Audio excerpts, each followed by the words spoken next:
Star Wars, Star Wars, Star Wars in space. Thanks for joining me, viewer, as we uncover the most ridiculously detailed background characters in the history of Star Wars. With the latest Star Wars film on the horizon, Disney threatening to wipe out the expanded universe altogether, what better time for this top 10?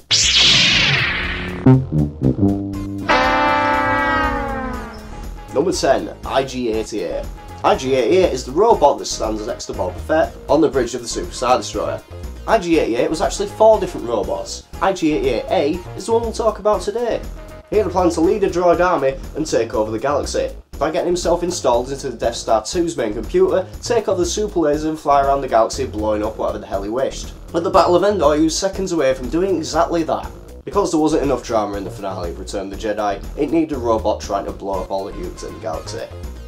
A robot from the background of The Empire Strikes Back. This guy.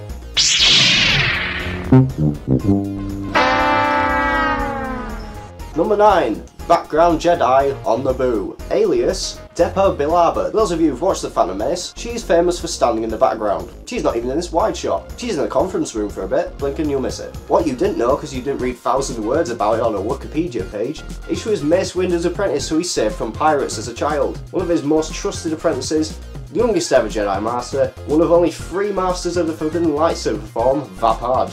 She eventually fell to the dark side, went mad and tried to take Mace out. Depa Billaba, everyone's favourite, wished that the Jedi had all been bombed to death on Geonosis, ending the Clone Wars before they even started. All that conveyed by how she stood there and did nothing.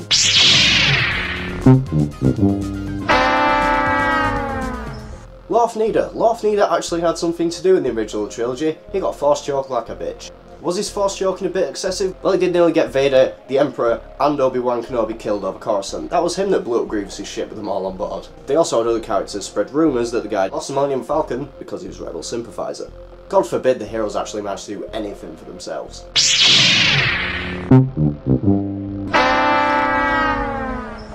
Wes Jansen.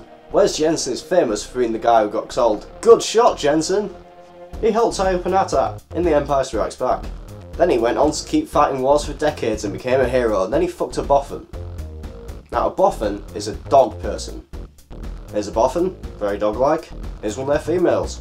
Here's the female he actually had sex with. She's not even one of the hot ones. Good shot, Jensen.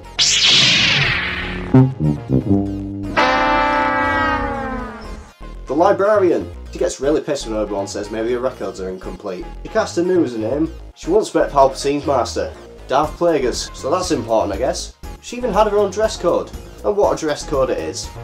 That's a main character trait if I ever saw one. Whatever happened to the Librarian, you ask?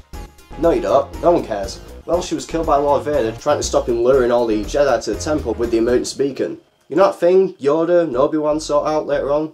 Yeah, that. This isn't even her dying in this hologram. That's some other guy, probably got thousands of words about him.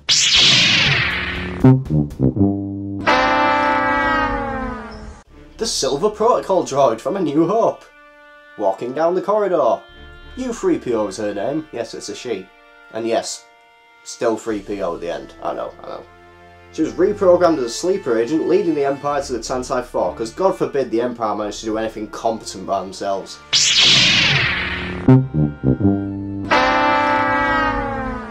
Number 4, the Geonosian leader. You know, Geonosians, the bug guys. Yeah, them. Poggle the Lesser is his name. He's the leader of those termites on Geonosis. He runs the droid factories and all such as that. You probably never asked how he got to be in that position. Why would you? You're about to find out. Because that's part of his needlessly detailed backstory. He led a failed revolution against the original leader of his hive. Palpatine came in and bankrolled a successful one. Because God forbid Palpatine not be responsible for every little thing in the universe. As payment, old Palps demanded control of battle droid factories so he could equip the Trade Federation for the invasion of Naboo.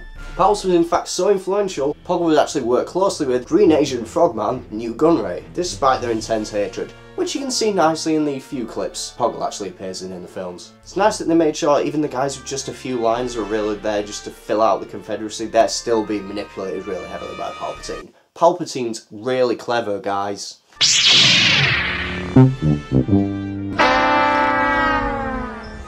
At number 3, it's this low-res background blob. Podracer extraordinaire, Ark Ruse.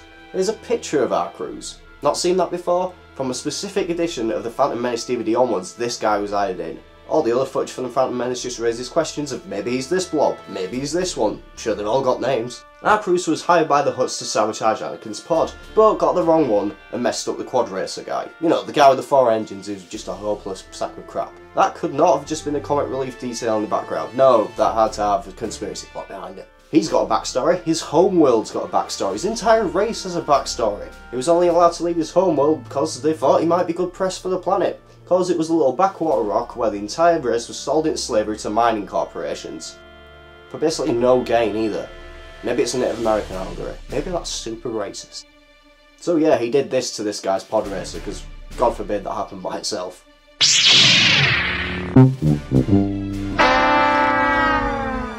Number 2. Future Corpse Dak. Full name, Dak Router. Died in the back of Luke's snowspeeder.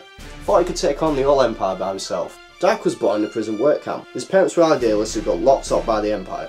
All he knew about the outside world was the dreams of what the galaxy had once been that his parents told him. He hooked up with a captured rogue pilot and busted out with a very convoluted plan. The dude taught him how to fly while dying on the floor of the ship they were escaping in. For some reason he immediately got into Rogue Squadron, took part in all the missions in the Rogue Squadron game. All this from a guy who spent 70% of his time on screen as a corpse.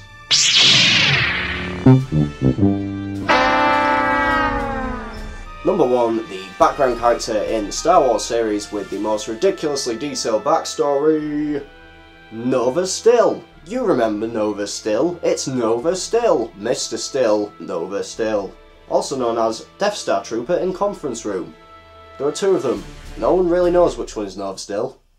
Nova Still was force sensitive with 5,000 midichlorians in his blood. That's a lot.